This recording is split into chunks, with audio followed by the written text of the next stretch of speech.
Iya.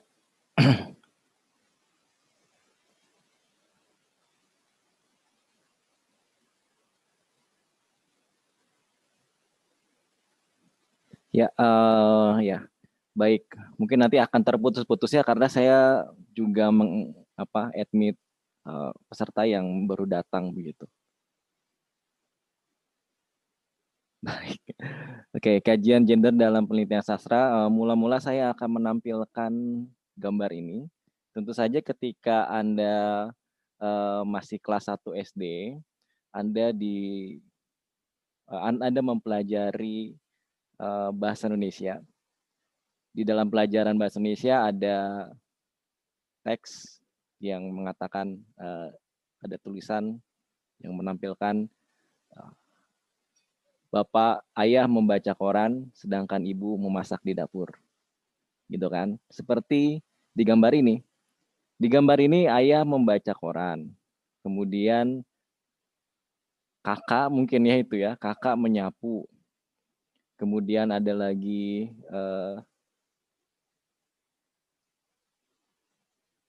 ibu membereskan tempat tidur begitu. Kemudian di bawahnya ada gambar ibu guru menyapa seorang murid. Nah, kira-kira apa yang dapat kita jelaskan dari gambar-gambar ini melalui perspektif gender?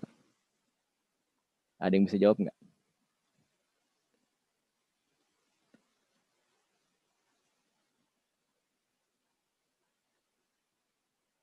Baik, saya jawab aja ya. Jadi kalau lihat di sini, kita dapat melihat bahwa sejak kecil kita sudah disuguhkan dengan stereotipe-stereotipe. Saya ulangi, stereotipe-stereotipe atau stereotype bahwa laki-laki itu berperan seperti A, sedangkan perempuan berperan seperti B. Laki-laki bermain bola, ya, permainan yang membutuhkan kekuatan fisik. Kemudian perempuan bermain boneka, permainan yang membutuhkan perasaan. Gitu. Laki-laki menggunakan baju warna merah yang menggambarkan kegagahan begitu. Sedangkan perempuan mengenakan pakaian berwarna pink yang menggambarkan kelembutan, misalnya begitu. Laki-laki pergi ke kantor, sedangkan perempuan pergi ke pasar. Nah, sejak SD kita sudah ditampilkan dengan gambaran-gambaran umum tentang laki-laki dan tentang perempuan atau yang disebut sebagai stereotipe begitu ya. Nah, inilah yang akan kita bahas begitu dalam perbincangan ini, dalam diskusi ini. Oke, sebelum jauh ke sini, saya ingin kita melihat skema Abrams ya sebagai frame bagi kita, sebagai pengetahuan juga bagi kita, sebagai peta juga bagi kita, ketika kita meneliti sebuah karya sastra. Tentunya ketika nanti Anda berada di semester akhir, Anda akan membuat skripsi dan meneliti suatu karya sastra. Nah, inilah petanya begitu ya. Inilah petanya, gambarannya apa yang hendak Anda teliti. Tentu saja dalam penelitian karya sastra ada teks ya, kemudian ada semesta, kemudian ada pembaca dan pengarang. Nah, tinggal kita pilih mana yang hendak kita teliti. Nah, yang hendak kita teliti karena kita adalah penelitian sastra, tentu saja kita harus bermula pada teks gitu. Selalu bermula atau selalu berkaitan dengan teks. Oke. Selalu berkaitan dengan teks. Kalau kita ingin meneliti teksnya saja, teks sastranya saja, maka yang akan kita gunakan adalah teori ini. Bisa teori strukturalisme atau semiotika, bisa teori intertekstualitas, kita bisa menggunakan teori stilistika. Nah, itu kalau misalnya kita ingin meneliti teksnya saja. Tapi kalau misalnya kita ingin juga meneliti teks dan pembaca, maka kita akan menggunakan teori-teori berikut ini. Teori resepsi, kemudian teori sosiologi sastra, teori psikologi sastra, dan lain sebagainya. Kalau kita ingin meneliti karya sastra, kaitan karya sastra dengan pengarangnya, kita akan menggunakan teori ini, teori psikologi sastra atau teori sosiologi sastra. Kalau kita ingin meneliti relasi antara teks dan semesta atau realitas sosial,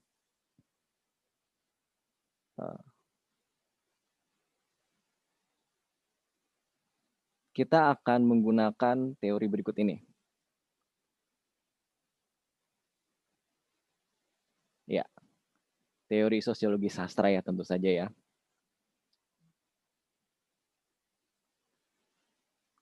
Oke. Nah, pertanyaannya adalah di mana letak teori feminis dalam kajian dalam penelitian sastra. Apa peran atau fungsi dari teori feminisme, teori gender dalam penelitian sastra? Apakah dia sebagai teori? Nah, ini agak cukup membingungkan ya antara teori dengan metode atau teori dengan konsep atau teori dengan wacana atau teori dengan perspektif. Nah, nanti akan saya jelaskan istilah-istilah itu.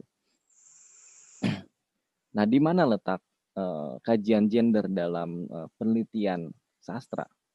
Nah, dia ada di ekosistem penelitian sastra itu sendiri sebetulnya. Jadi, teori gender atau wacana feminisme dalam penelitian sastra sebetulnya adalah perspektif gitu ya. Sebetulnya adalah perspektif. Oke, kita punya istilah ya. Pertama istilah teori, yang kedua istilah perspektif. Nanti akan saya jelaskan apa yang dimaksud dengan teori di sini dan apa yang dimaksud dengan perspektif.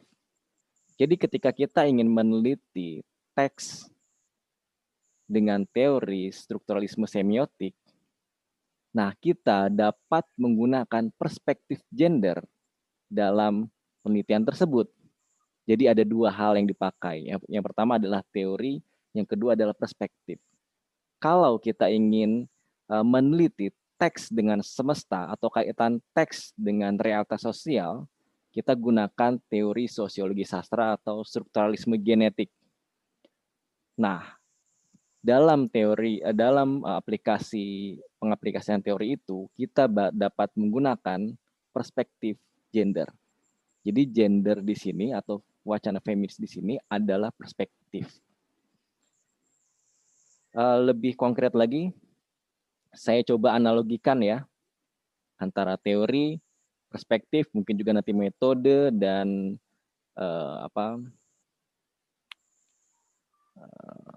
teori, metode dan ya tiga hal itu. Kalau kita andaikan semangka ini adalah objek penelitian karya sastra, objek penelitian kita, maka teori adalah pisau gitu. Mungkin Anda pernah dengar istilah pisau analisis. Gitu kan? Pisau analisis. Ya. Seperti pisau, teori itu membedah karya sastra, membedah objek penelitian. Untuk mengupas, untuk memotong sebuah semangka, tentu saja kita dapat menggunakan berbagai macam alat potong. Pisau dapur, gergaji, gunting rumput, golok, dan lain sebagainya. Nah, manakah alat yang tepat untuk memotong semangka? Apakah mungkin gergaji? Bisa. Tapi mungkin tidak cocok karena nanti kalau dipotong pakai gergaji, semangkanya jadi hancur gitu kan. Kalau pakai gunting kuku mungkin bisa, tapi susah gitu ya. Nah, maka yang paling cocok adalah menggunakan pisau dapur. Nah, begitulah. Ketika kita meneliti, coba kita lihat, kita cari teori yang cocok apa sih untuk membedah karya sastra. Tentunya tergantung pada tujuannya. Kalau tujuannya ingin melihat teks gitu kan, atau ingin melihat resepsi pembaca, nah kita gunakan pisau-pisau tertentu atau alat-alat tertentu begitu. Sekali lagi, semangka itu kita andaikan sebagai analogikan sebagai objek ya, objek penelitian. Objek penelitian kita analogikan seperti semangka. Kemudian teori adalah pisau yang digunakan untuk memotong. Sementara metode adalah cara memotongnya. Nah, ada lagi nih satu istilah. Tadi teori, perspektif, sekarang metode. Nah, metode adalah cara memotongnya. Misalnya kita akan menggunakan semangka itu untuk pengajian atau hajatan gitu ya. Nah, maka kita akan memotong semangka itu dengan tipis-tipis gitu ya supaya kebagian banyak atau ya untuk banyak orang. Atau kita misalnya ingin memotong buah semangka itu untuk es buah, maka akan kita potong dengan cara dadu gitu, kotak-kotak. Nah, seperti itu. Itulah analogi antara objek penelitian, kemudian teori, dan metode. Sekali lagi, objek atau subjek penelitian itu bisa kita analogikan seperti buah, sedangkan teori adalah pisau untuk memotong, sementara metode adalah cara untuk memotongnya. Nah, sedangkan perspektif adalah kacamata. Nah, yang dimaksud dengan kacamata adalah seperti ini. Kita baca bersama-sama ya.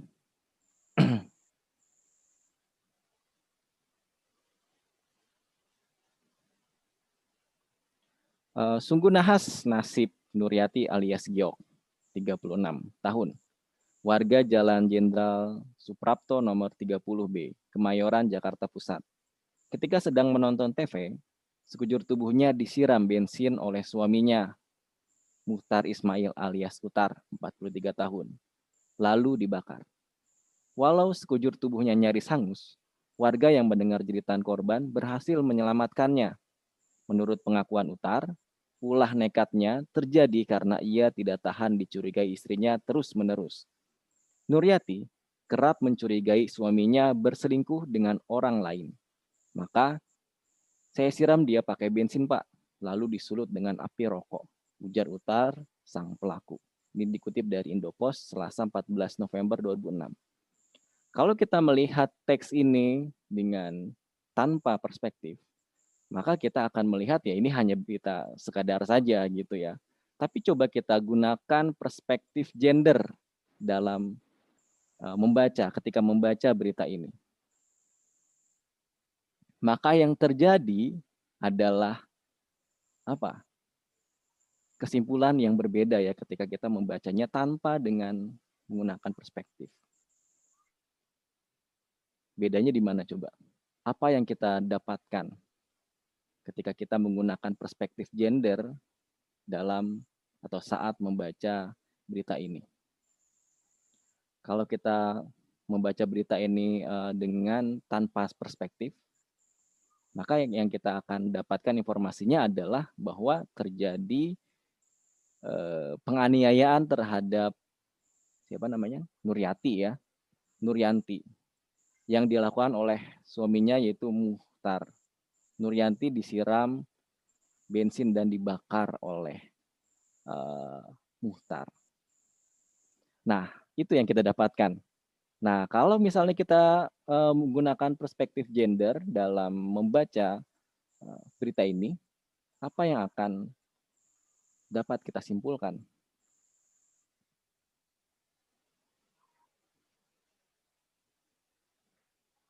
Ada yang mau jawab barangkali?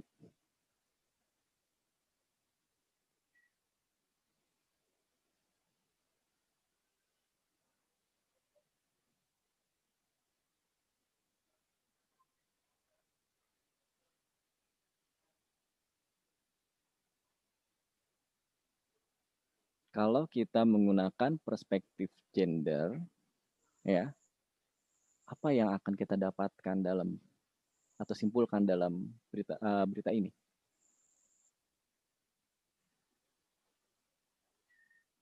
Mungkin Nurpiah Rizky.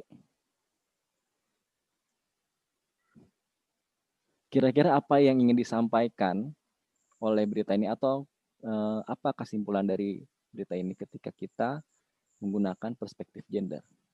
Bisa dilihat nggak? Ya, saya Pak. Kalau menurut saya, silakan Nurpiah.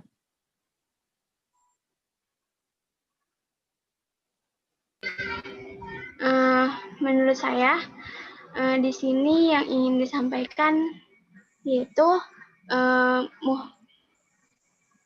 maaf, kedengaran nggak ya Pak? Ya, terdengar. Yang ingin disampaikan, saya masih belum begitu paham sih Pak. Tapi yang saya tangkap sedikitnya, Muchtar Ismail alias Putar itu sangat kejam terhadap istrinya. Oke, sangat kejam terhadap istrinya. Oke, baik, baik sekali. Kalau Anissa bagaimana? Kalau kita hubungkan dengan perspektif gender, Pak. Kalau misalnya menurut saya, dari membaca berita ini, tersirat gitu Pak, bahwa ada dominasi laki-laki ketika memutuskan suatu tindakan gitu Pak. Bisa lebih berani bertindak gitu. Sedangkan kan istrinya hanya mencurigai, sedangkan sang suami lebih berani bertindak gitu. Jadi dominasi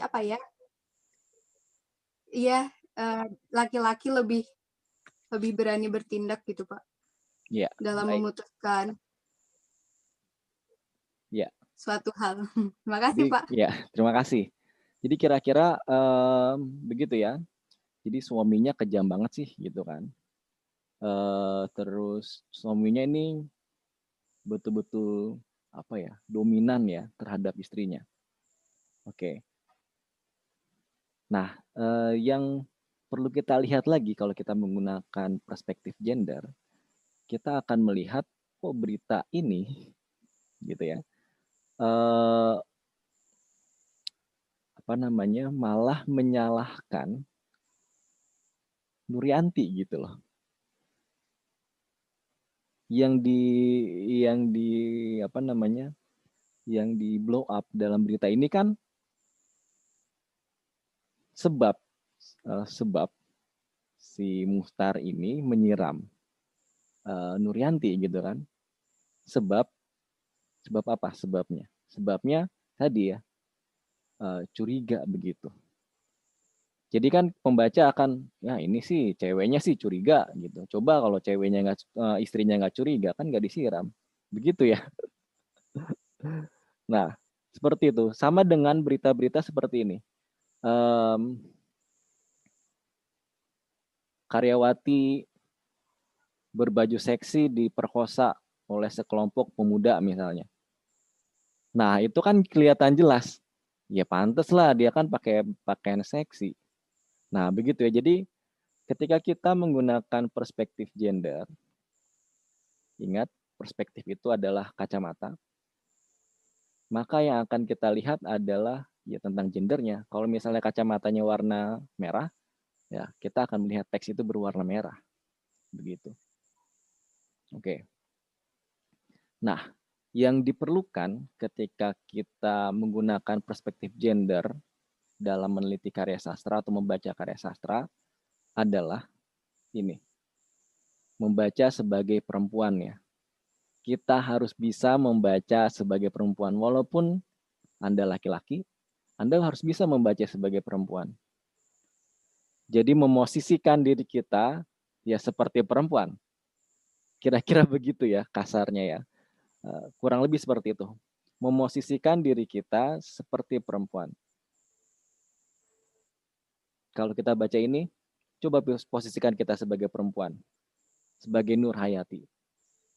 Pasti ada timbul empati di situ terhadap Nuryanti.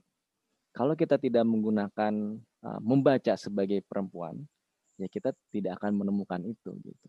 Nah, inilah yang sebetulnya cukup sulit bagi kita, termasuk bagi diri perempuan itu sendiri, yaitu membaca sebagai perempuan.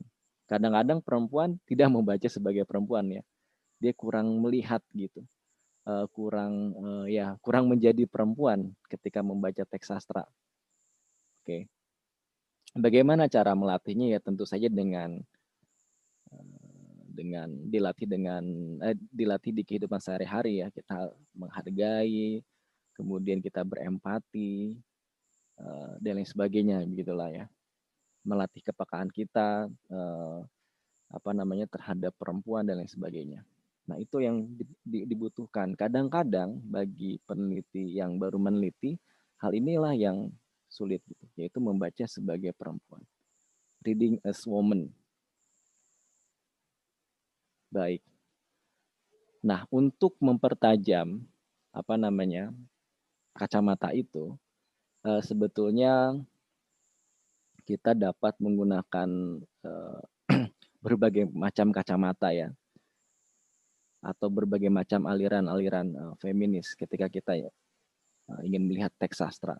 Ada beberapa aliran yang akan saya jelaskan di sini, tapi hanya selintas lalu ya, karena saya kira ya ini memang penting juga sih untuk mempertajam perspektif itu. Tapi pada umumnya peneliti-peneliti sastra tidak terlalu fokus pada aliran-aliran tertentu sih sebetulnya. Aliran-aliran feminis ini sebetulnya adalah gerakan ya, gerakan-gerakan feminis. Yang pertama adalah feminisme liberal. Aliran ini menuntut kebebasan hak ya, hak politik, hak sosial, hak ekonomi, dan lain sebagainya. Nah, feminis liberal ini muncul ketika awal-awal masa feminis ya, awal-awal gerakan-gerakan feminis. Kalau tidak salah gerakan feminis di gelombang kedua ya, dia muncul, feminisme liberal. Nah, bagaimana ketika kita membaca atau meneliti teks sastra, bagaimana cara kita menggunakan perspektif feminis liberal ya, tentu saja kita harus melihat tokoh-tokoh perempuan yang di sana di dalam sebuah teks. Apakah perempuan yang ada di sana menuntut kebebasan hak politik misalnya, atau menuntut kebebasan hak ekonomi, dia ingin bekerja misalnya, tapi nggak boleh sama suaminya, misalnya begitu.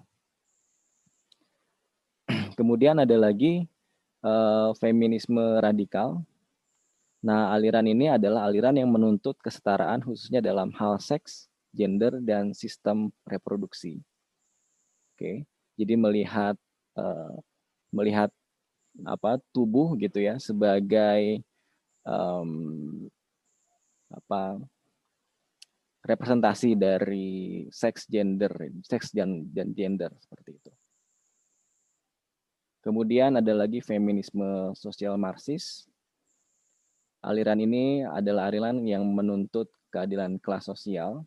Jadi kalau misalnya Anda ingin menggunakan perspektif ini atau aliran ini dalam melihat karya sastra, Anda harus mengidentifikasi apakah perempuan dalam novel tersebut menduduki atau berposisi pada kelas sosial tertentu. Misalnya dia buruh. Nah, bagaimana ketika dia menjadi buruh? Apakah dia menuntut hak-haknya sebagai buruh? Bagaimana relasi dia dengan bosnya gitu ya, atau dengan perusahaan? Apakah dia ditindas oleh perusahaan? Nah, seperti itu. Kemudian feminis psikoanalisis gender. Nah, aliran ini adalah aliran yang melihat persoalan perempuan dari sudut pandang psikoanalisis. Jadi ini ketika Anda menggunakan meneliti teks sastra dengan Menggunakan perspektif ini Anda akan melihat psikologi tokoh dari tokoh novel tersebut. Bagaimana psikologinya?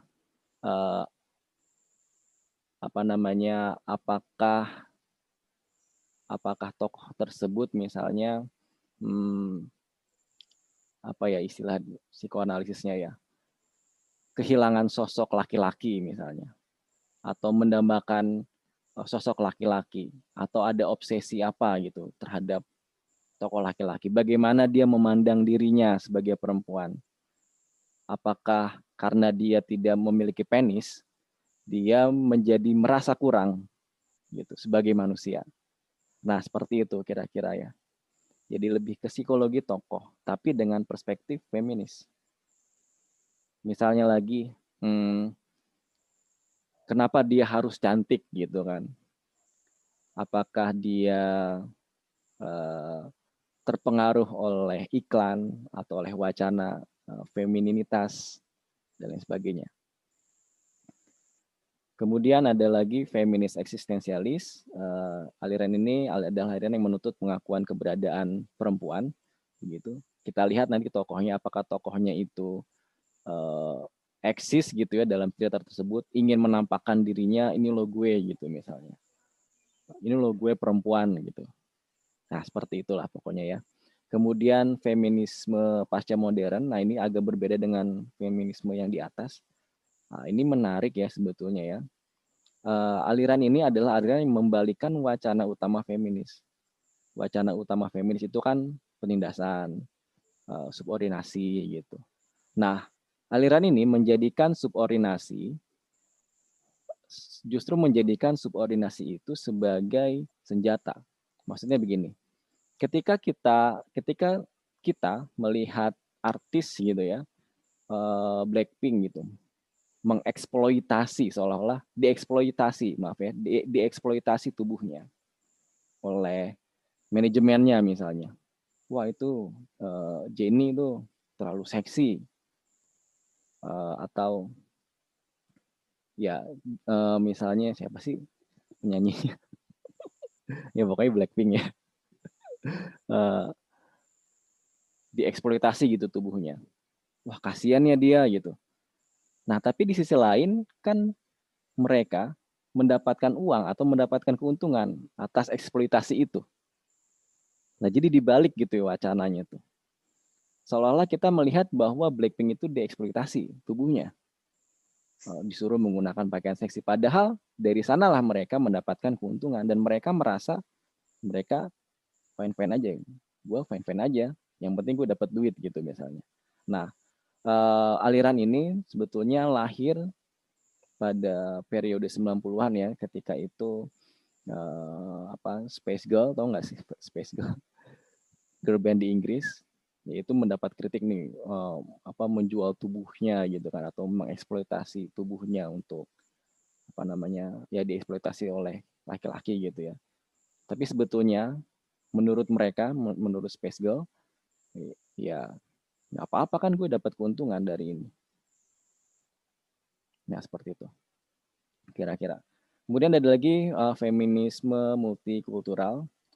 Nah ini adalah aliran yang memandang masalah perempuan yang bersifat makro begitu atau lebih kecil, mikro itu lebih kecil, tergantung pada identitas, ruang dan waktu. Misalnya ya kita tahu ya bahwa kondisi perempuan itu berbeda-beda. Perempuan yang ada di Inggris dengan perempuan yang ada di Sunda atau di Jawa itu memiliki perbedaan identitas, kondisi, ruang dan waktu begitu. Sehingga kita akan melihat wacana feminis ini dengan kacamata yang berbeda. Misalnya Anda membaca karya sastra Sunda. Nah, maka saya kira Anda tidak perlu melihat karya sastra itu dengan menggunakan pendekatan feminis liberal. Anda bisa menggunakan pendekatan atau perspektif feminis Sunda misalnya. Bagaimana sih perempuan di dalam konstelasi masyarakat Sunda? Apakah perempuan yang subordinat? Apakah perempuan yang dominan? apakah perempuan yang marginal atau perempuan yang berada di pusat kekuasaan gitu. Jadi melihat karya sastra atau wacana feminis dengan sangat lokalistik gitu ya. Kemudian yang terakhir ada ekofeminis, ini melihat persoalan perempuan dari sudut pandang alam. Perspektif ini menganalogikan perempuan itu sebagai alam yang dieksploitasi oleh kapitalisme, dalam hal ini juga bisa disebut sebagai laki-laki. Nah, seperti itu.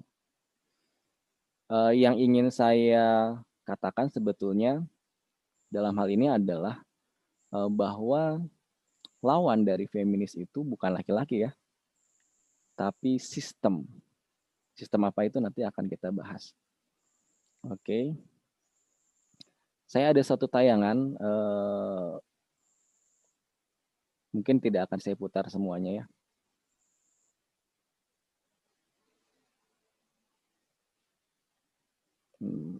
Sebentar.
Ya, baik. Saya kira itu saja.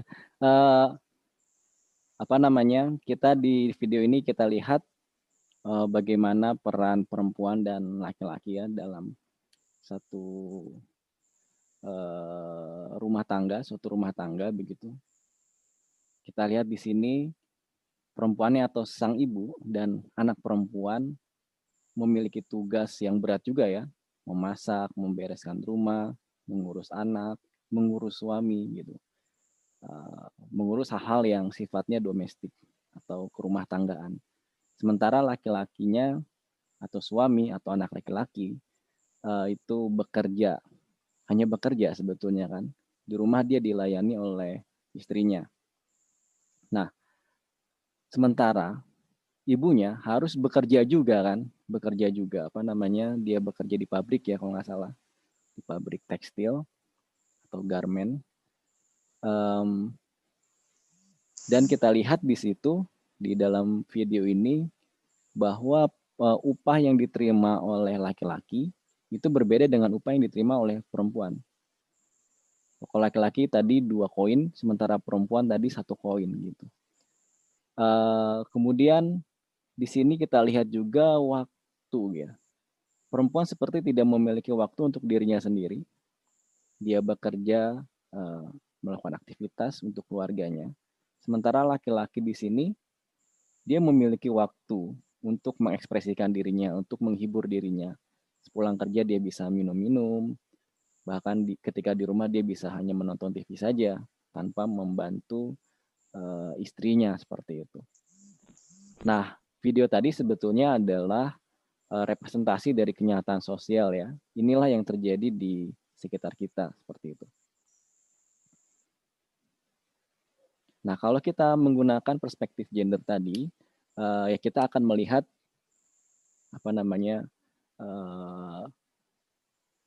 ya bagaimana kehidupan perempuan dalam satu karya sastra seperti itu. Bagaimana kehidupan perempuan dalam satu karya sastra atau karya seni ya. Oke, kita lanjut lagi.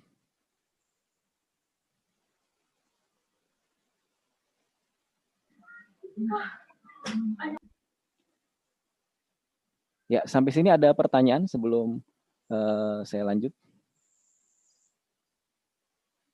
Jadi kita berbicara tentang teori, kemudian tentang perspektif. Bagaimana kita menggunakan teori dalam penelitian sastra dan bagaimana cara kita menggunakan perspektif gender dalam penelitian sastra seperti itu. Ya, ingat bahwa gender itu bukan teori, melainkan perspektif ya. Sebagaimana kacamata. Ketika kita menggunakan kacamata berwarna hitam, kita akan melihat teks itu berwarna hitam gitu. Artinya ketika kita menggunakan kacamata feminis atau gender, kita akan melihat teks itu dengan kacamata dengan warna gender. Berbeda ketika kita tidak menggunakan kacamata. Nah, kira-kira seperti itu posisi kajian gender atau wacana feminisme dalam penelitian sastra.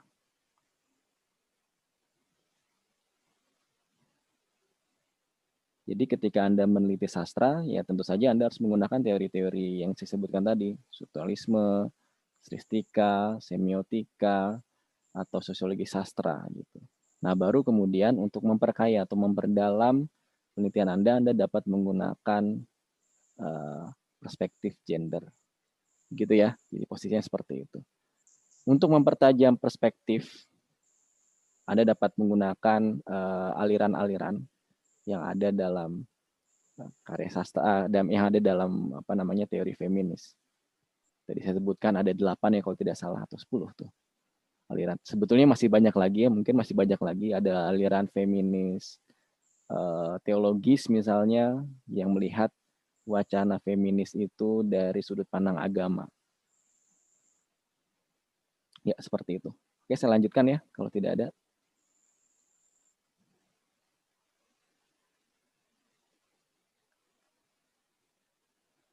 Ya, mengapa kita perlu menggunakan perspektif feminis atau perspektif gender ketika meneliti karya sastra?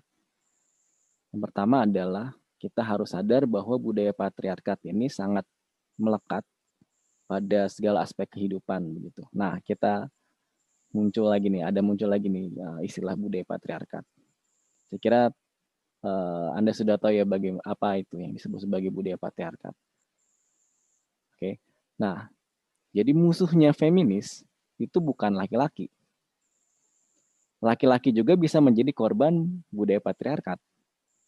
Misalnya Anda sama teman cowoknya gitu kan, naik angkot.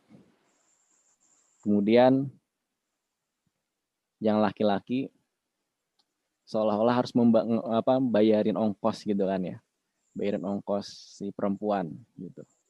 Atau di kafe lagi PDKT gitu kan.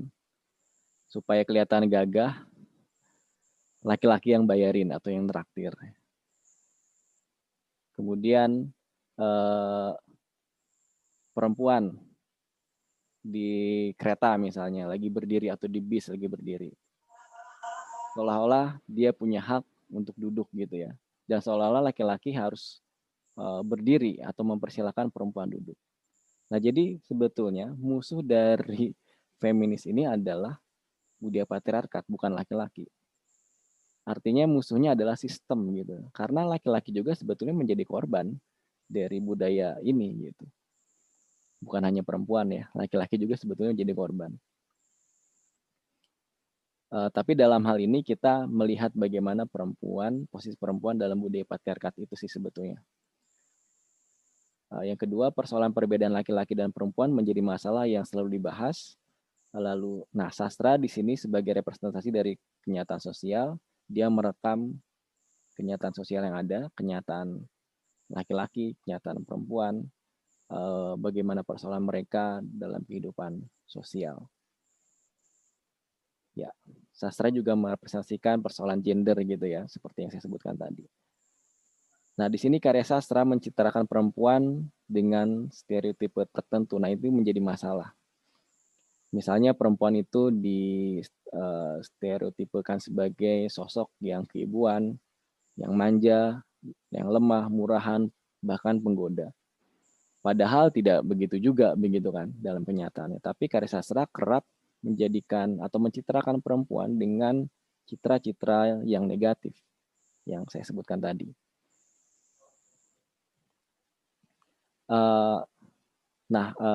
Menurut saya sih ada beberapa model pencitraan perempuan di dalam karya sastra. Ada karya sastra yang mencitrakan perempuan sebagai makhluk yang lemah, manja, murahan seperti itu. Ada juga seperti itu ya. Dan memang mungkin banyaknya seperti itu. Tapi ada juga karya sastra yang mencitrakan perempuan sebagai makhluk yang mampu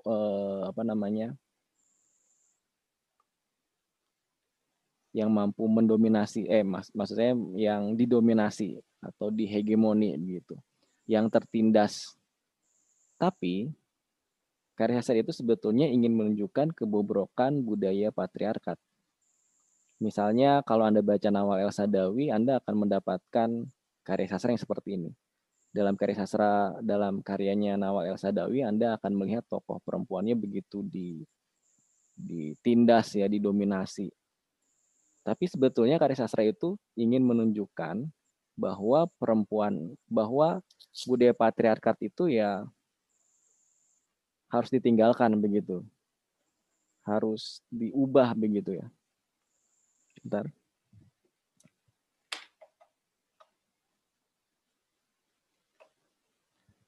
Bukan bermaksud untuk mencitrakan perempuan sebagai makhluk yang atau sosok yang negatif seperti itu, atau citra yang negatif. Ada juga karya sastra yang mencitrakan perempuan sebagai tokoh yang gigih, yang kuat, yang berkuasa. Nah, ini juga hadir di banyak karya sastra ya, terutama karya sastra yang ditulis oleh perempuan yang feminis. Misalnya kalau Anda pernah nonton Perempuan Berkalung Sorban ya, atau membaca novel itu, nah Anda akan melihat bagaimana tokoh perempuan di sana mencoba melawan sistem patriarkat yang ada dalam pesantren.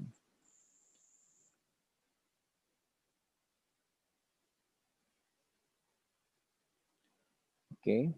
Nah, inilah model pencitraan perempuan dalam karya sastra ya. Jadi ada 3. Karya sastra yang mencitrakan perempuan sebagai makhluk yang lemah, manja, dan murahan. Ya, tujuannya memang itu gitu, untuk mencitrakan perempuan sebagai makhluk yang seperti itu. Ada juga karya sastra yang mencitrakan perempuan sebagai makhluk yang tertindas, didominasi. Tapi untuk menunjukkan bahwa budaya patriarkat ini sangat bobrok gitu, harus musnahkan gitu ya. Kemudian ada karya sastra yang mencitrakan perempuan sebagai tokoh yang gigih, berkuasa, kuat, dan lain sebagainya. Dan ini juga banyak karya sastra yang ditulis oleh perempuan nih, yang seperti ini modelnya.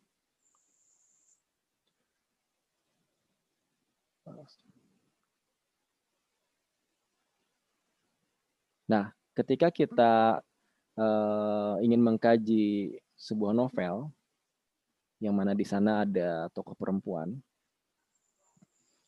atau kita menggunakan perspektif feminis, maka yang akan kita lihat adalah ini, tokoh atau penokohan, bagaimana perempuannya, bagaimana tokoh perempuan di sana.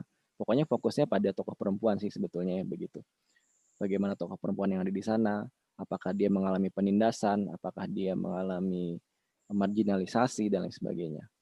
Kemudian alurnya, terakhirnya bagaimana sih, apakah perempuan itu menang, atau bagaimana, ataukah perempuan itu mampu bertahan dengan penderitaan, misalnya begitu ya. Lalu latarnya di mana? Misalnya latarnya di sebuah kota di Jawa misalnya. Nah, kita bisa melihat bagaimana masyarakat Jawa memandang perempuan, misalnya begitu. Nah, kalau kita menggunakan perspektif feminis dalam melihat atau meneliti karya sastra. Nah, ini ada satu novel yang menarik ya, yang judulnya Memoir Seorang Dokter Perempuan. Nah, ini coba Anda baca deh. Novelnya tipis, mungkin baca 2 jam selesai gitu ya. Ya, fokus masalahnya adalah ketika kita menggunakan perspektif ini, fokusnya adalah ketidakadilan gender. Nah, tadi kita sebut ya, dari awal, 30 menit yang lalu mungkin, gender. Apa sih gender? Apa sih bedanya dengan seks? Nah, ini ya, saya jelaskan. Gender merupakan konstruksi sosial, jadi kalau misalnya laki-laki dan perempuan, laki-laki itu gagah, kuat, rasional, perempuan itu lemah, kemudian apalagi feminin, perasa. Nah, itu adalah konstruksi sosial sebetulnya. Perempuan itu harus rambutnya panjang, kulit putih. Laki-laki itu harus punya badan yang bagus gitu ya. Nah, itu adalah konstruksi sosial atau identitas yang diberikan masyarakat kepada laki-laki dan perempuan dan dapat berubah sesuai dengan zaman. Atau pandangan masyarakat tentang perbedaan peran, fungsi, dan tanggung jawab. Jadi itu gender. Gender adalah konstruksi sosial. Sedangkan seks itu sesuatu yang alamiah, lahiriah. Perempuan itu melahirkan, ya memang begitu kan, karena dia perempuan. Jadi fungsi seksualnya begitu kan. Laki-laki itu memiliki penis misalnya, ya memang begitu gitu kan. Lahiriahnya seperti itu. Perempuan itu mengalami menstruasi, ya memang seperti itu gitu kan. Kodratnya seperti itu. Sedangkan kalau perempuan di rumah, sementara laki-laki bekerja di luar, itu bukan seks, tapi gender.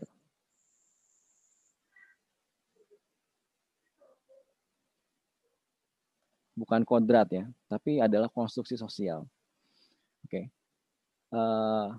Nah, ketidakadilan gender merupakan perlakuan diskriminatif yang bertujuan untuk membatasi dan menyingkirkan peran sehingga terjadi pelanggaran terhadap hak asasi, bukan azasi itu ya, manusia dalam bidang sosial, ekonomi, dan budaya. Jadi kita akan melihat apakah perempuan didiskriminasi atau dibatasi begitu, atau disingkirkan dalam bidang ekonomi, sosial, dan budaya. Nah, contoh-contoh ketidakadilan gender seperti ini ya. 1, marginal, kemudian subordinasi, yang ketiga stereotipe, yang keempat kekerasan, yang kelima multi beban atau beban ganda. Nah, inilah yang menjadi fokus ketika kita melihat karya sastra dengan perspektif gender.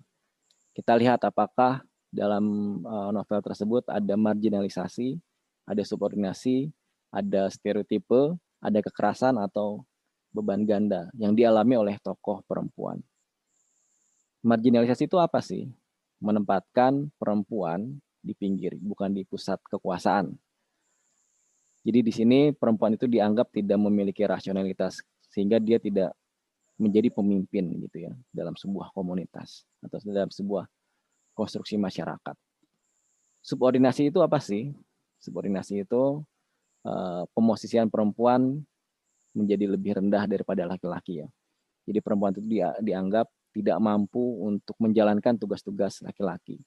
Perempuan nggak bisa memperbaiki mobil misalnya, atau bekerja kasar gitu ya. Nah seperti itu. Jadi dianggap rendah. Dengan demikian perempuan hanya menjadi pelengkap atau pembantu laki-laki. Ya, jadi perempuan tidak bisa menjadi pemimpin, dia sebetulnya bertugas untuk mendorong suami untuk sukses. Nah itu sebetulnya salah satu bentuk dari subordinasi. Lalu stereotipe. Nah, yang sudah saya jelaskan tadi, stereotipe adalah pelabelan yang terhadap suatu kelompok, khususnya perempuan.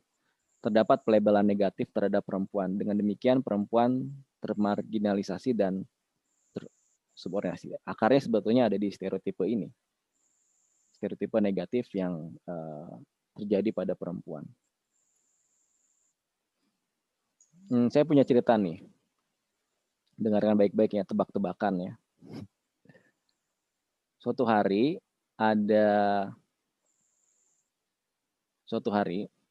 Budi dan ayahnya ingin menonton sepak bola.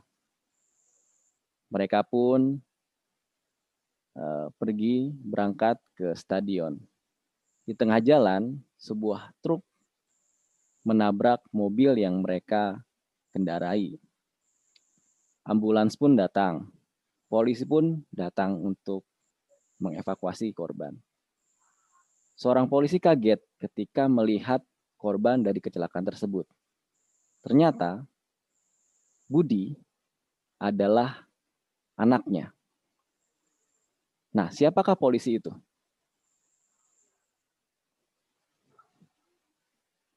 Ada yang bisa jawab nggak?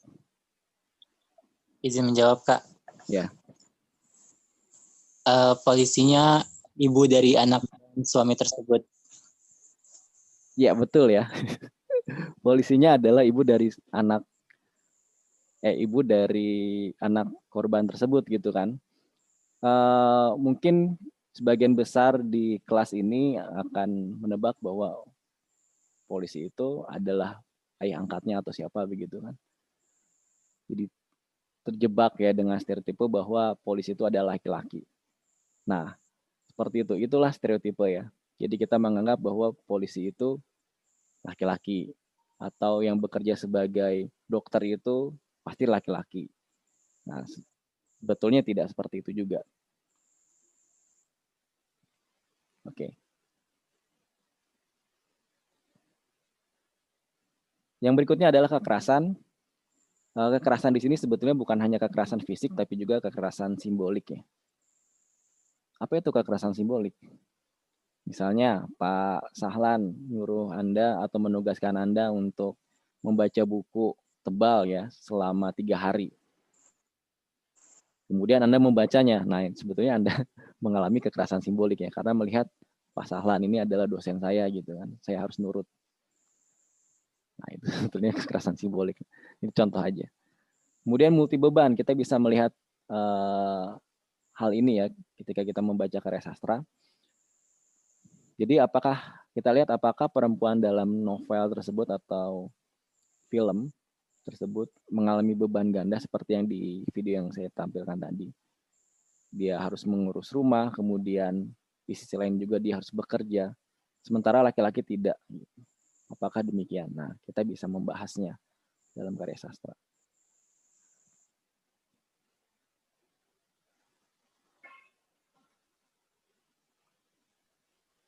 Baik, saya di sini akan menampilkan puisi ya. Judulnya Istri.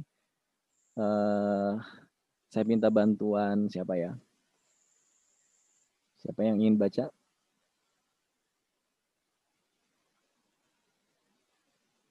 Ada yang ingin baca?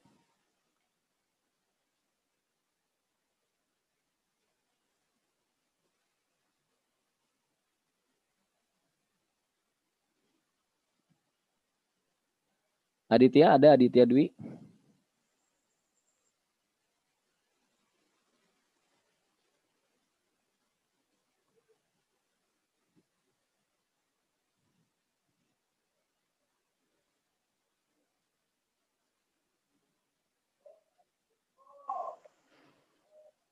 Halo Aditya Dwi, apa kabar?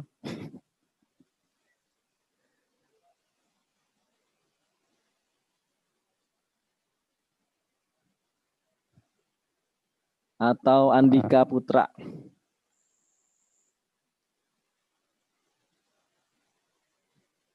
Halo Andika, masih di sana? Iya Kak. Iya.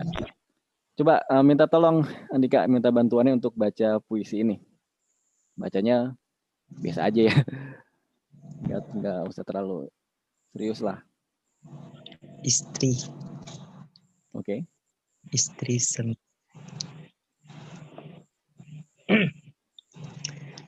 Istri. Istri mesti digemateni.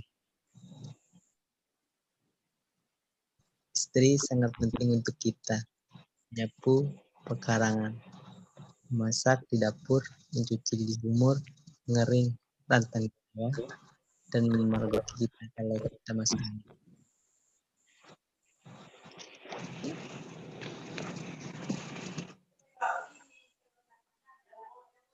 Lanjut lagi, Andika.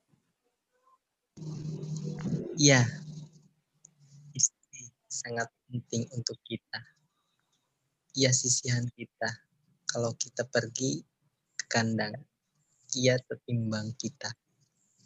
Kalau kita menjual pelajija, ia teman belakang kita. Kalau kita lapar, ia simpan nyawa kita. Kalau kita, ia sakit kita.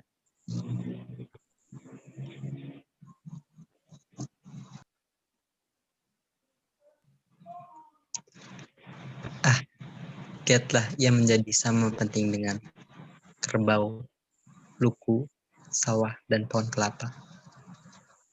Ia kita cangkul malam hari dan tak pernah mengeluhkan. Ia cepat menyemut benih yang kita tanamkan dengan rasa syukur. Tahu terima kasih dan meninggalkan harkat kita laki-laki. Ia selalu mau kita dan sungguh.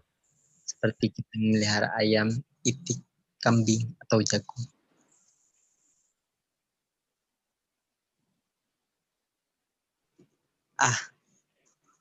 Ya, istri sangat penting bagi kita. Justru kita ketika kita mulai seperti lidah, ya di mulut kita. Tak terasa, seperti jantung ia di dada kita. Tak teraba, ya, istri sangat penting bagi kita justru ketika mulai melupakan. Jadi, waspadalah. Tetap mantep, gemati, nasiti, ngati-ngati.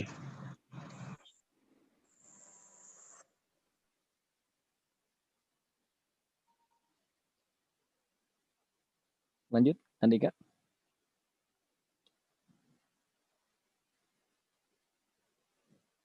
Saya lanjutkan ya, supaya kita mandiri, perkasa, dan pintar ngatur hidup. Tak tergantung tengkulak, Pak Duku, Bekel, atau Lurah. Seperti Subadra bagi Arjuna, makin jelita ia di antara maru-marunya. Seperti Arimbi bagi Bima.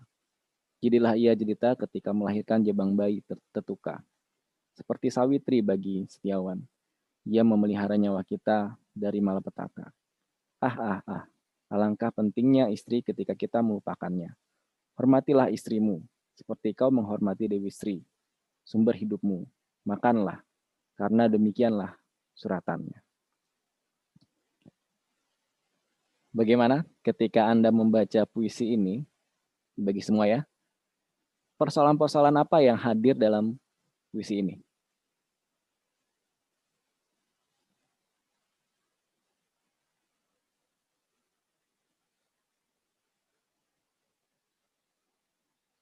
Apakah kita bisa melihat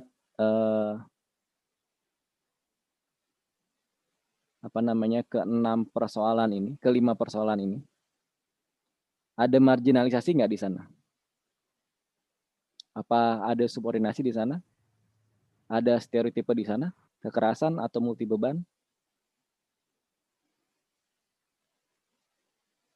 Bagaimana? Bisa melihat itu nggak? Kalau kita lihat dengan tidak menggunakan kacamata gender atau feminis, kita akan melihat bahwa puisi itu sebetulnya memuji istri gitu kan. Bahwa istri begini, begitu, penting banget bagi hidup kita gitu kan. Dia adalah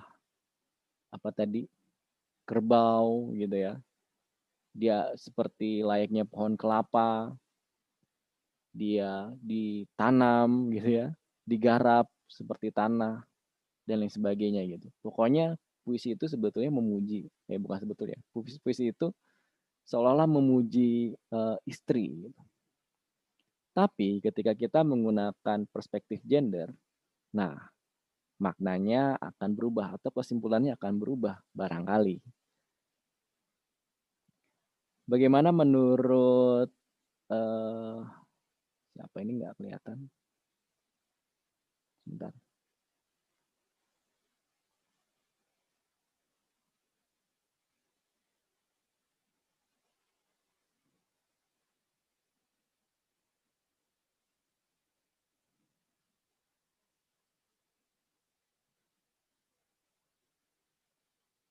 Ya, bagaimana menurut Adinda?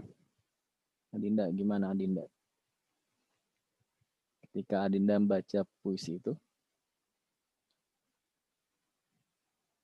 apa yang Adinda rasakan? Halo Adinda?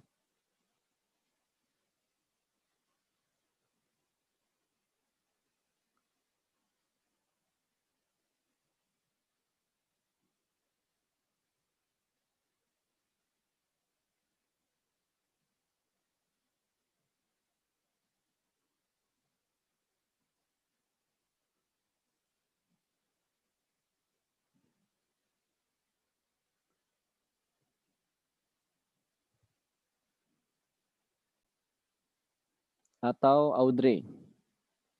Audrey? Bagaimana pendapat Audrey ketika membaca puisi?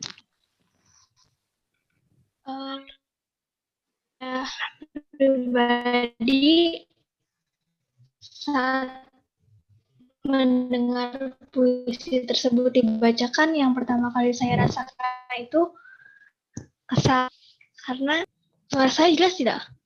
Ya, jelas Audrey. Ya, karena pada puisi tersebut perempuan ditempatkan seperti pembantunya laki-laki, di mana yang ketidakadilan perempuan ditempatkan di pinggiran, bukan pusat kekuasaannya dalam kehidupan rumah tangganya.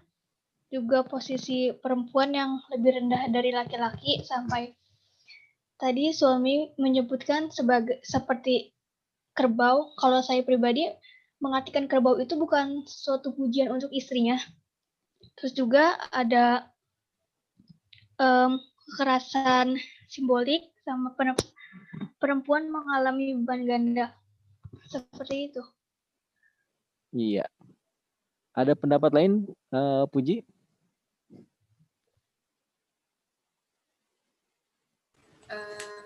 Sebelumnya izin menjawab. Saya setuju dengan pendapat Audrey. Di situ terdapat kayak kekerasan fisik maupun simbolik. Jadi itu posisi istri di situ mau tidak mau harus mau melayani suaminya dalam urusan rumah. Betul yang dikatakan Audrey tadi, marginalisasinya menempatkan si perempuan itu sebagai bukan pusat dari rumah tangga itu sendiri, tetapi berada di pinggir. Kalau jadi tuh kayak perempuan tuh harus mau karena emang itu kewajibannya dia, padahal dalam puisi itu kan dijelaskan bahwa ia tuh sebenarnya walaupun lelah, capek, tapi masih harus melayani suaminya seperti itu, Pak. Baik, terima kasih Audrey dan Puji. Saya ingin bertanya kepada siapa ya?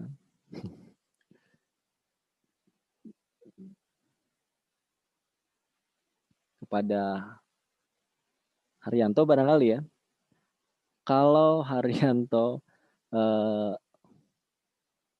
Saudara Haryanto mengkaji puisi itu, Saudara Haryanto akan menggunakan teori apa?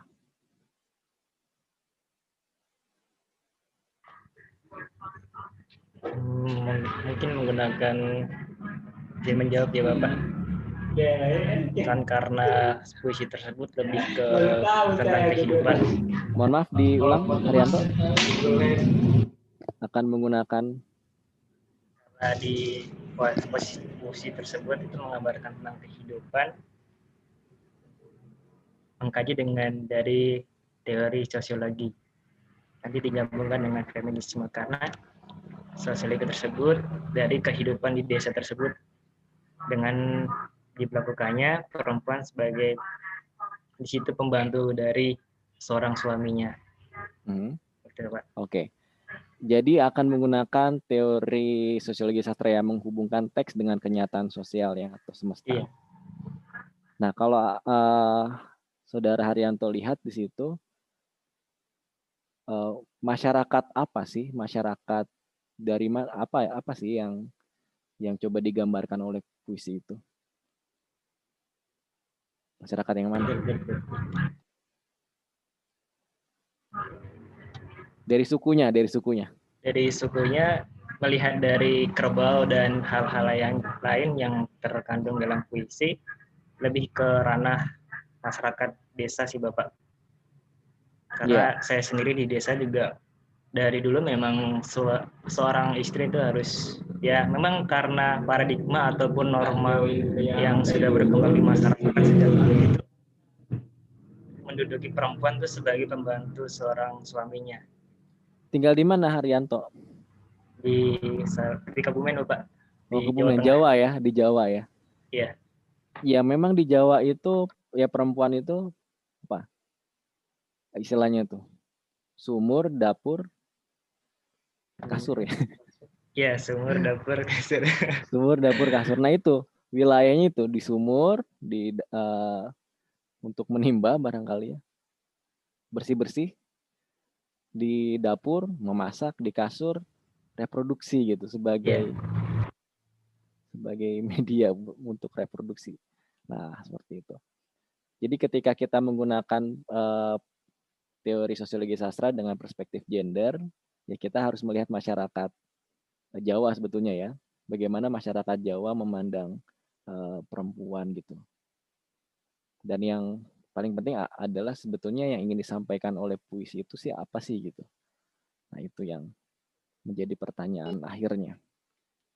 Apakah pengarang ingin mendiskriminasi atau menyubordinasi perempuan, atau sebetulnya, nah ini pertanyaannya ya, pertanyaan berikutnya. Dalam puisi itu, apakah pengarang ingin menyubordinasi perempuan sebagai makhluk yang mendukung laki-laki hanya pelengkap bagi kehidupan rumah tangga, atau ingin menampilkan karya sastra yang ingin menampilkan perempuan yang bercitra negatif untuk memperlihatkan kebobrokan sistem budaya patriarkat. Tadi kan kita ingat ya 3 model karya sastra dalam mencitrakan perempuan. Yang pertama karya sastra yang mencitrakan perempuan sebagai makhluk yang lemah dan lain sebagainya.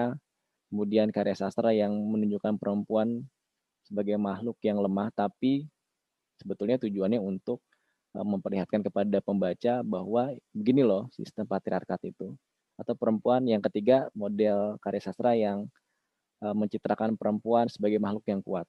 Nah, kayaknya yang ketiga ini enggak ya.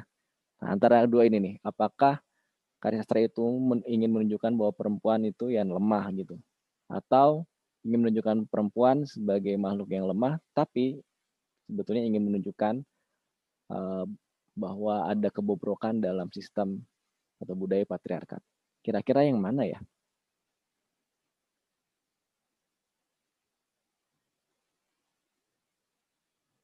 Izin menjawab. Silakan ya. Menurut saya di sini malah seperti yang tercantum dalam puisi tadi, perempuan itu kan seperti sangat bermanfaat sekali gitu ya untuk suaminya. Seperti kalau benda itu banyak manfaatnya, malah di sini perempuan itu ditunjukkan sebagai sosok yang kuat, tapi juga puisi ini menunjukkan budaya patriarki itu sendiri itu. Iya, itu aja. Jadi yang kedua. Iya. Ya, sebetulnya pengarang ingin menunjukkan bahwa perempuan ya tersubordinasi dalam budaya Jawa begitu ya, tapi sebetulnya ingin menunjukkan bahwa ya budaya Jawa memang seperti itu. Ya, maka kritiklah budaya Jawa gitu kan ya. Oke. Baik ya. Nah, itu silakan menjadi kesimpulan Anda masing-masing ya. Tapi yang jelas ini ditulis oleh pengarang laki-laki dan menjadi Darmanto Yatman, itu pengarang laki-laki ya. Dia orang Jawa. Nah, puisi ini menjadi kontroversial di kalangan feminis ya, bahwa puisi ini menyubordinasi perempuan, mendiskriminasi perempuan dan sebagainya. Tapi ya, Darmanto Yatman punya argumentasi sendiri gitu. Oke, baik, saya kira itu ya, saudara-saudara, teman-teman. Mudah-mudahan bisa ditangkap dengan baik. Baik, apakah ada pertanyaan dari apa yang telah dijelaskan sejak awal?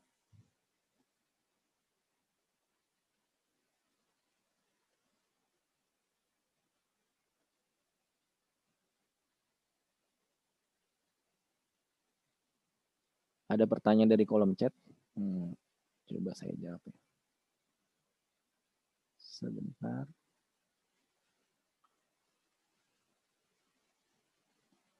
Fikri, dapatkah kajian feminisme ini digunakan dalam karya sastra fiksi yang notabene semua yang ada di dalamnya bukan realitas asli yang ada di masyarakat? Mungkin kita bisa menyudutkan penulis yang menerka sebuah cerita demikian. Lalu apa tujuannya menganalisis suatu karya dengan kajian feminis pada karya sastra fiksi? Karena yang saya tahu dalam menganalisis karya sastra bukan hanya tentang mengkritik penulis dan sebagainya, tapi meneliti konstruksi sosial. Tapi dalam meneliti, konstruksi sosial harus diutamakan. Oke. Saya jawab yang pertama ya. Saya kira karya sastra itu tidak lepas dari realitas masyarakat. Tidak ada karya sastra yang tidak terkait dengan realitas masyarakat gitu. Walaupun karya sastra itu super imajinatif gitu ya. Kayak robot gitu kan. Kayak apa namanya? Cerita atau fiksi science fiction gitu. Cerita tentang robot gitu kan. Seolah-olah itu tidak pernah terjadi. Tapi sebetulnya yaitu adalah karya film itu merepresentasikan apa namanya kondisi masyarakat atau realitas sosial gitu. Jadi tidak akan pernah lepas ya. Kalau betul-betul lepas ya dari mana sumber inspirasinya ya? Selain dari realitas sosial, selain dari pengalaman gitu.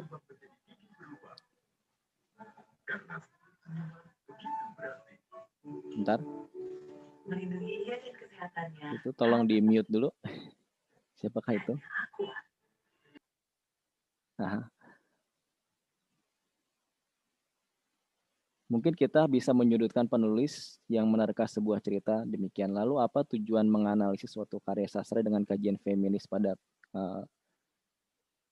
karya sastra fiksi? Karena yang saya tahu dalam menganalisis karya sastra bukan hanya tentang mengkritik penulis dan sebagainya. Ya, memang karya sastra itu tidak mengkritik penulis ya sebetulnya ya. Tapi untuk melihat konstruksi sosial yang ada dalam karya sastra itu ya tergantung pada teori apa yang kita gunakan atau pendekatan apa yang kita gunakan. Oke, saya kira itu ya. Fikri ada tambahan lain? Langsung saja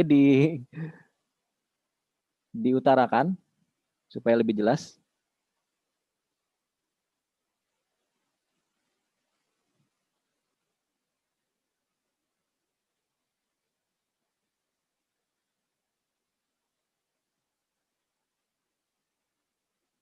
Reza, silakan Reza.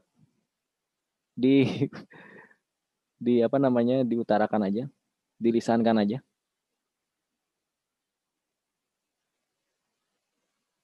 Sejauh mana peran atau porsi para aktivis feminisme di bidang kritikus sastra?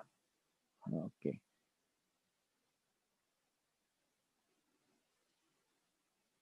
Silakan Reza, diutarakan langsung supaya lebih jelas.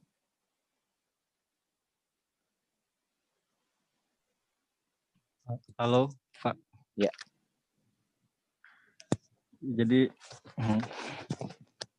seperti yang saya nanyakan, peran atau porsi para aktivis feminisme di bidang kritikus sastra itu, maksudnya apakah di setiap penerbit atau lembaga yang kompetensinya di bidang kesusastraan itu ada porsi untuk para feminis atau sebagai sudut pandang perempuannya itu apakah ada atau tidak, sehingga mungkin penilaian dari sudut pandang gender atau feminis akan berpengaruh ke layak atau tidak layaknya terbit si buku tersebut. Ya, saya bisa menangkap ya. Ya. Memang perlu kajian lagi ya, Riza. Untuk itu kita harus melihat berbagai penerbit, apakah penerbit itu punya editor laki-laki, editor perempuan, apakah dia editor perempuan itu feminis atau enggak. Tapi kita bisa lihat pada kenyataannya hari ini begitu. Misalnya di penerbitan buku ajar gitu ya. Saya kira ada saja buku ajar yang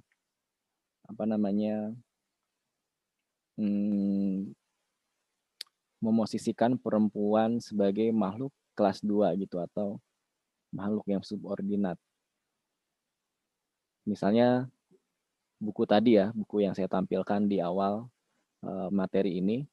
Nah, di sana masih ada aja gambaran laki-laki yang baca koran, perempuan yang nyapu kayak gitu. Kenapa sih nggak dibalik gitu kan? Kan nggak masalah ya kalau misalnya perempuannya lagi baca buku, kemudian laki-lakinya lagi nyapu-nyapu gitu kan, atau lagi kayak jemur baju, kan nggak masalah begitu kan. Nah, seperti itu. Juga banyak karya sastra novel gitu, terutama novel populer yang menempatkan perempuan ya sebagai sebagai makhluk yang seperti itu ya, yang cantik gitu kan, berusaha untuk cantik, berusaha untuk perfect gitu kan, dan lain sebagainya lah. Nah, saya kira itu menunjukkan bahwa peran-peran feminis di dalam kenyataannya gitu ya, belum memiliki peran yang penting gitu ya, khususnya dalam dunia penerbitan. Masih banyak penerbit yang belum ada feminisnya. Kira-kira begitu kali ya. Tapi saya kira gerakan feminis hari ini ya jauh lebih berkembang ya. Sangat jauh lebih berkembang dari tahun-tahun sebelumnya begitu. Dan akan terus berkembang sih saya kira. Buktinya apa? Buktinya banyak kasus kekerasan di rumah tangga atau KDRT. Di Jawa Barat banyak sekali ya kasus KDRT yang dilaporkan. Artinya apa? Artinya perempuan udah sadar gitu kalau misalnya dia mengalami kekerasan, dia harus melapor. Justru aneh kalau misalnya, agak aneh misalnya kalau misalnya di suatu daerah gitu tidak ada kasus kekerasan gitu. Bisa jadi kan nggak ada yang melapor atau memang tidak terjadi. Kalau tidak melapor, mungkin perempuannya belum teredukasi ya. Kalau misalnya mereka mendapatkan kekerasan seksual atau kekerasan di rumah tangga. Seperti itu. Silakan Rangga Krisna. Ya, terdengar nggak Pak? Terdengar, Rangga? Saya ingin lebih bertanya ke soal teks di dalam sastranya sih sebenarnya. Ketika saya mendengar soal feminis, secara tidak langsung itu adalah sebuah konstruksi ya.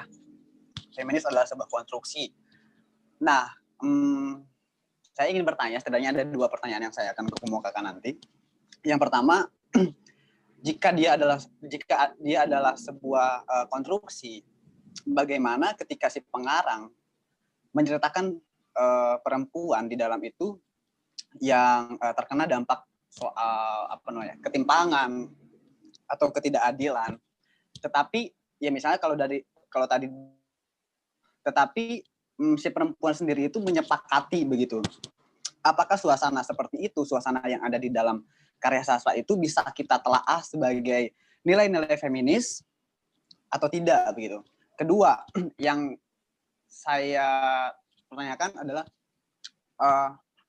kalau saya lihat dari rentang sejarah itu sendiri, sebenarnya kan karya sastra Indonesia itu sudah dikuasai oleh penulisan maskulin atau laki-laki begitu. Tercatat sejak kemerdekaan bahwa memang sudah banyak bermunculan puisi-puisi perempuan. Penulis-penulis perempuan, tetapi masih di bawah bayang-bayang laki-laki begitu. Kalau dilihat dari angkatan era Balai Pustaka itu ada Hamidah yang menulis Kehilangan Mestika, era Pujangga Baru ada Saliguni atau Saryamin, era 45 ada Rukia dan Ida Nasution, era 50 ada Lucia begitu namanya. Terus lalu yang banyak muncul di tahun 60-70-an begitu. Ada Parida Sumargono, Laros, Mardate tahun 90-an. Perempuan sudah banyak di masa ini, perempuan sudah banyak yang produktif, tetapi ada pembagian pola yaitu antara penulisan yang populer pop atau masuk di dalam sastra, jadi tetap di dalam batasan-batasannya begitu. Lalu ada angkatan 2000 sastra Indonesia, itu dari 70 pengarang hanya 17 pengarang perempuan yang masuk di sana. Antara lain ada Ayu Tami dan Diotero Rosa, setidaknya yang bisa saya kemukakan. Nah, ternyata di dalam sastra Indonesia, perempuan itu tetap menjadi minoritas di kalangan penulis-penulis yang masuk maskulin. Ada stigma muncul bagi penulis perempuan, yaitu biasanya sangat dekat dengan sastra selangkangan. Jadi berbicara sastra perempuan, lain bicaranya tentang seks. Ada standar yang diberikan, kalau bukan berbicara seks, itu dianggapnya bukan sastra perempuan begitu.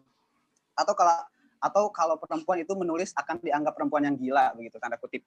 Nah, jadi perempuan kehilangan batasan perempuan dan laki-laki. Sekarang juga mulai hilang sebenarnya.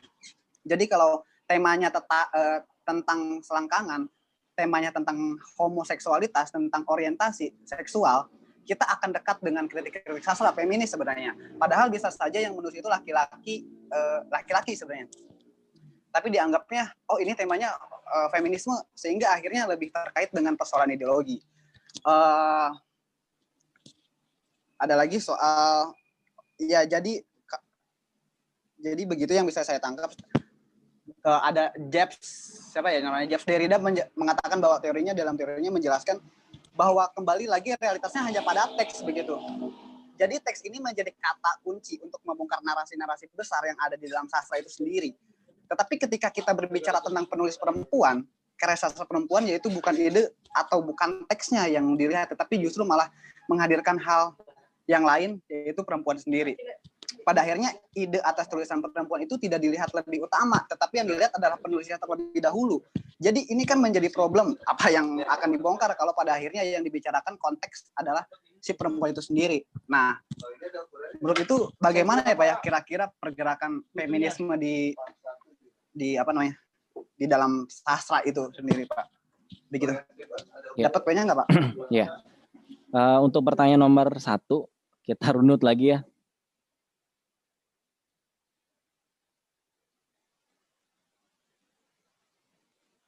Kita runut lagi Rangga.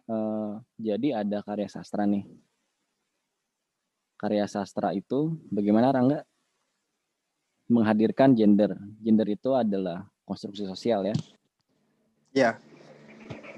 Kemudian karya sastra itu menampilkan perempuan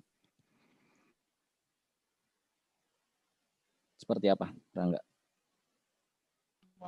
Ya jadi lebih ke sorry ya saya sambil kerja di sini Pak. Jadi agak lihat customer begitu. Jadi kalau dia adalah sebuah konstruksi, kalau saya ambil contoh di dalam rumah tangga, atas nilai-nilai feminis atau ketidakadilan atau penindasan di dalam teks tersebut, tetapi disepakati oleh si perempuan tersebut di dalam cerita misalnya. Nah, apakah itu bisa kita jadikan atau bisa kita jadikan bahan untuk kita telaah lebih jauh dan disanangkan dengan teori feminisme itu begitu Pak?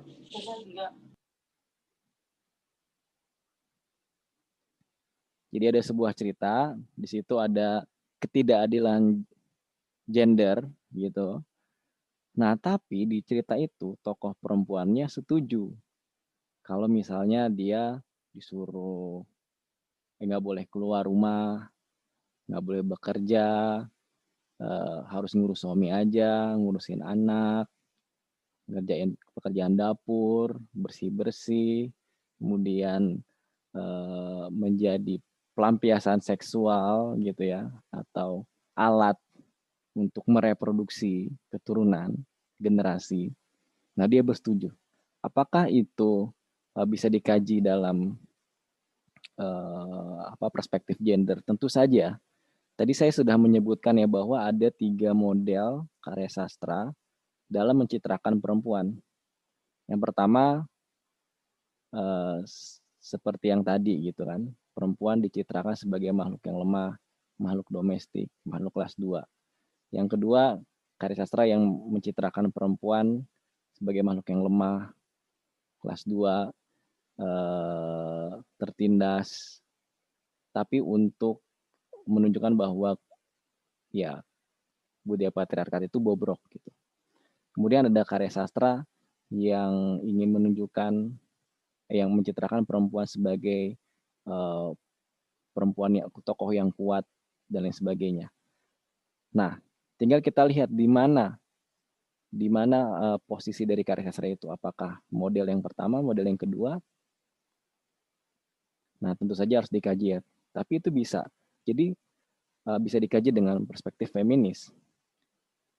Tapi apakah karya sastra itu memiliki semangat, spirit atau semangat dari feminis itu sendiri? Nah, itu pertanyaannya begitu kan. Nah, begitu ya. Jadi yang dilihat itu apakah dia punya semangat feminis. Kalau misalnya dia memiliki semangat feminis seperti model karya sastra yang pertama dan yang kedua, kita dapat menyebut bahwa karya sastra itu adalah karya sastra feminis. Sebetulnya di situ ujungnya. Sebentar saya tampilkan lagi model-model tadi. Sorry.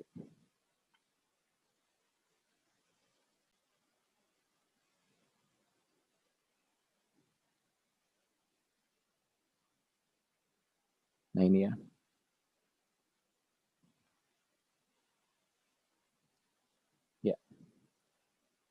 ya kita lihat lagi apakah karya sastra itu memiliki semangat feminis. Nah, dalam hal ini adalah karya sastra yang nomor 2 dan nomor 3 ya, model karya sastra yang nomor 2 dan nomor 3. Nah, kita dapat menyebut karya sastra kedua model karya sastra ini adalah karya sastra feminis gitu. Selama ada tokoh perempuan di sana, saya kira karya sastra bisa dikaji dengan pendekatan feminis ya, atau dikaji dengan perspektif gender. Bahkan sebetulnya kalau misalnya tidak ada perempuan pun bisa juga sih. Jadi perempuannya itu bukan tokoh tapi apalah gitu ya, bayang-bayang atau sesuatu yang lain gitu. Mungkin bisa juga ya. Tapi yang jelas ketika suatu karya sastra ada tokoh perempuannya itu bisa dibahas dengan perspektif gender. Nah, pertanyaan nomor 2, ya, memang betul bahwa di sejarah kesusastraan Indonesia itu perempuan itu sedikit lebih sedikit daripada laki-laki, banyakkan laki-laki. Kemudian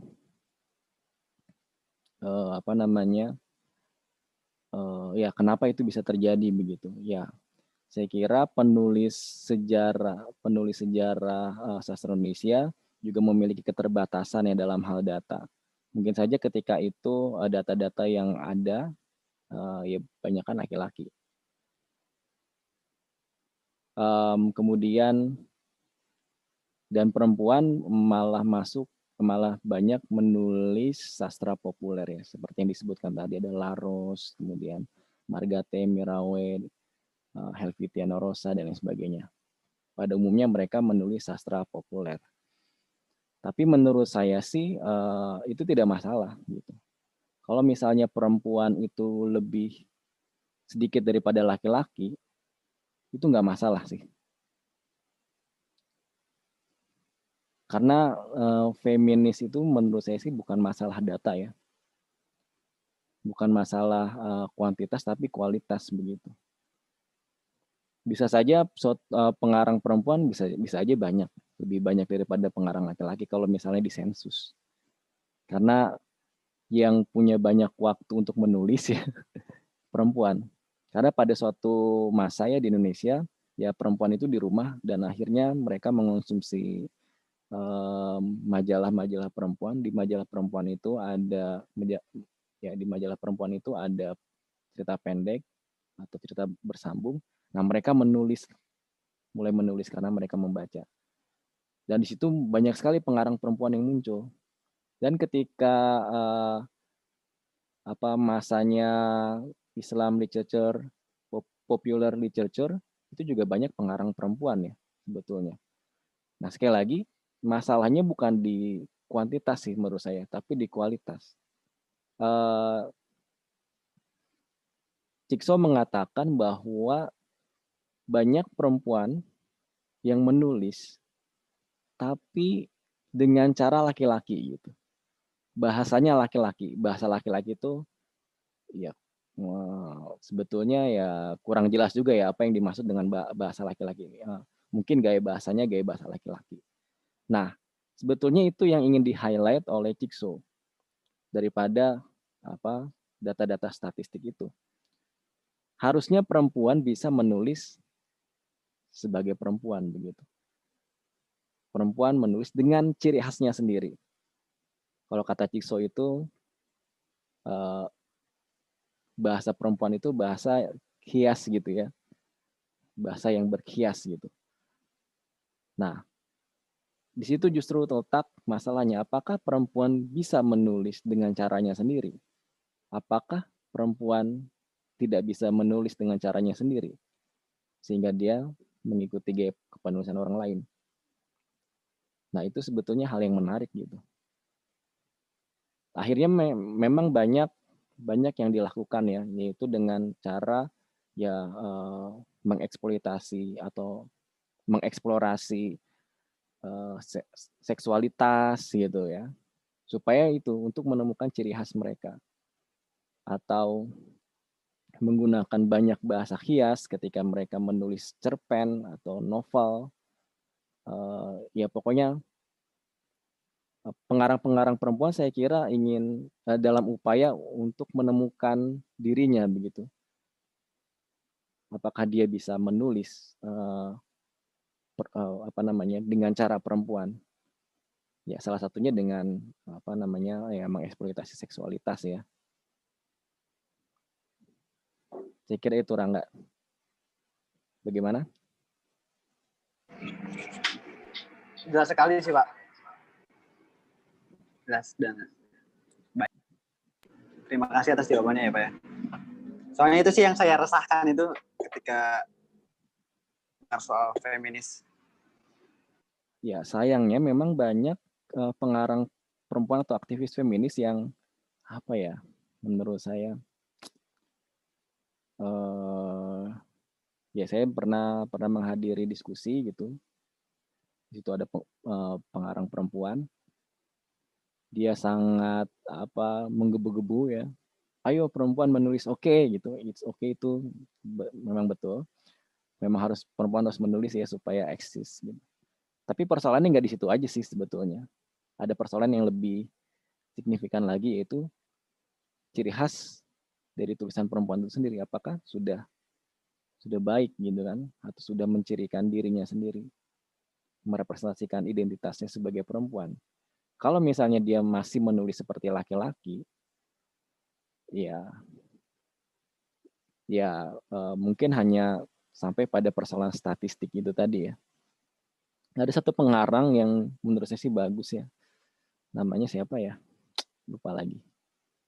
Yang nulis Kill the Radio itu siapa ya? Ada yang tahu nggak?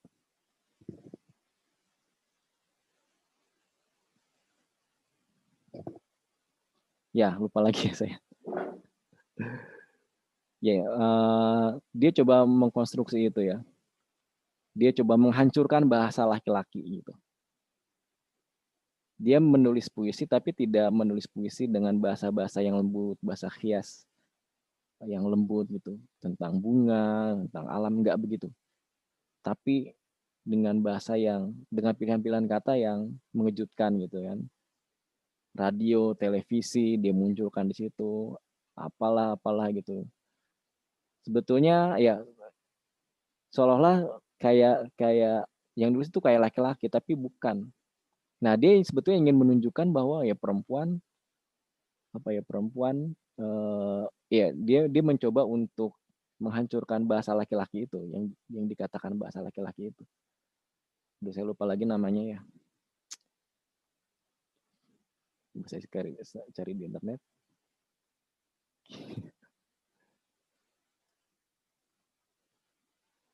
Mungkin ada pertanyaan lagi? Izin bertanya, Pak. Oh ya, namanya itu Dorothea ya, Dorothea Rosa. Kill the Radio, coba Anda baca bisa itu. Ya, silakan, Nea. Adakah sebuah kasus dalam kajian atau penelitian di mana antara aliran feminisme itu saling bertolak belakang? Misal antara aliran feminisme gitu, di mana misal kan dalam multikultural sendiri kan tergantung dengan kondisi misal tempat atau waktu, sedangkan liberal kan semuanya gitu ya. Jadi adakah sebuah kasus di mana kedua aliran itu saling bertentangan gitu? Iya. Itu aja. Lila Gandhi sebetulnya mengkritik teori feminis. Lila Gandhi adalah seorang teoris, pemikir asal India. Dia mengkritik teori feminis. Menurutnya, teori feminis adalah teori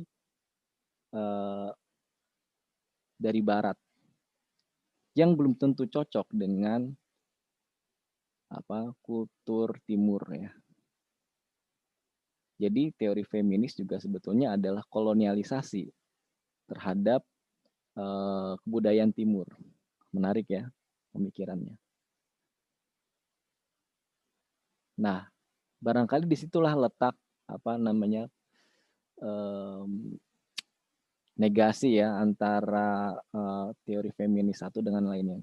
Nah, dengan demikian dia ingin menggagas sebetulnya yang disebut sebagai feminis pasca kolonial gitu. Feminis yang melihat perempuan dari kacamata pasca kolonial, bahwa perempuan di area dunia ketiga atau negara terjajah itu juga mengalami penjajahan ganda. Penjajahan yang dia alami adalah penjajahan dengan kolonial laki-laki ya. Tapi juga di sisi lain dia juga mengalami penjajahan oleh kolonial yang perempuan gitu loh. Saya pernah baca satu karya sastra dari Malaysia. Maaf, bukan dari Malaysia, dari Inggris.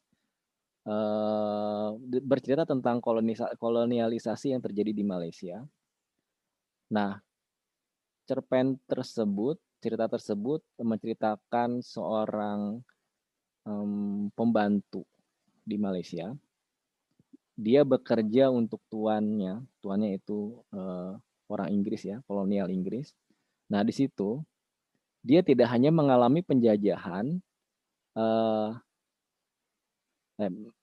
tidak hanya mengalami penindasan dari tuan yang laki-laki, tapi juga dari tuan perempuan gitu loh. Sedangkan tuan yang perempuan mengalami penjajahan juga dari tuan yang laki-laki. Nah, jadi bagi perempuan-perempuan di negara dunia ketiga, yaitu negara-negara terjajah, ya perempuan-perempuan di negara-negara terjajah mengalami penindasan ganda begitu ya, ditindas oleh kolonial yang perempuan, ditindas oleh kolonial yang laki-laki atau sistem kolonial secara umum, tapi juga ditindas oleh kolonial yang perempuan gitu. Nah, mungkin itu ya, atau bagaimana? Nia.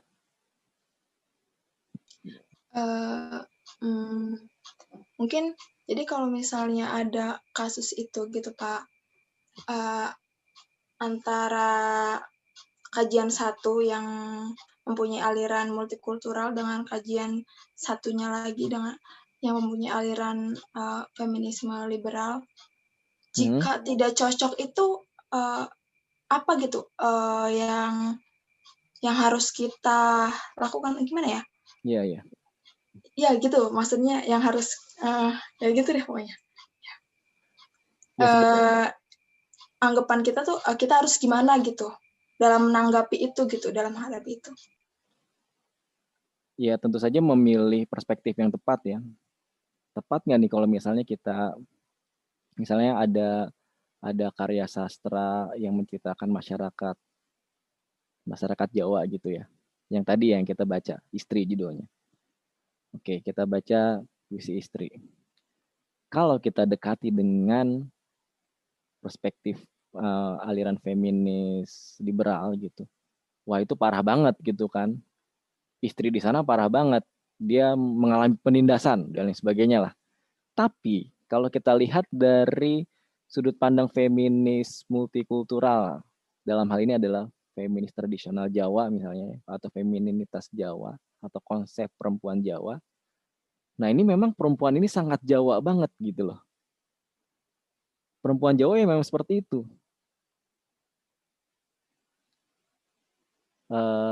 Sumur, dapur, apalagi sumur, dapur, kasur gitu kan. Ya memang seperti itu harusnya perempuan Jawa. Dan dengan demikian dia menjadi perempuan yang seutuhnya. Gitu ya. Nah, bagaimana nih kalau ceritanya begini nih? Kalau saya mendekati dengan perspektif feminis feminis liberal, puisi ini jadi seperti ini. Sementara saya lihat dari femininitas perempuan Jawa jadi seperti ini nih, jadi bagus gitu perempuannya. Dia sempurna sebagai perempuan Jawa. Nah, bagaimana? Ya tentu saja itu sebetulnya kita tinggal memilih saja ya, kita ingin menggunakan yang mana.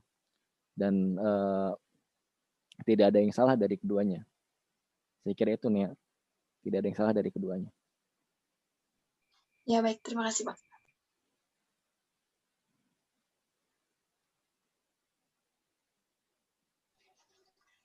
Baik, ada pertanyaan lagi? Oke, cukup kayaknya ya waktunya.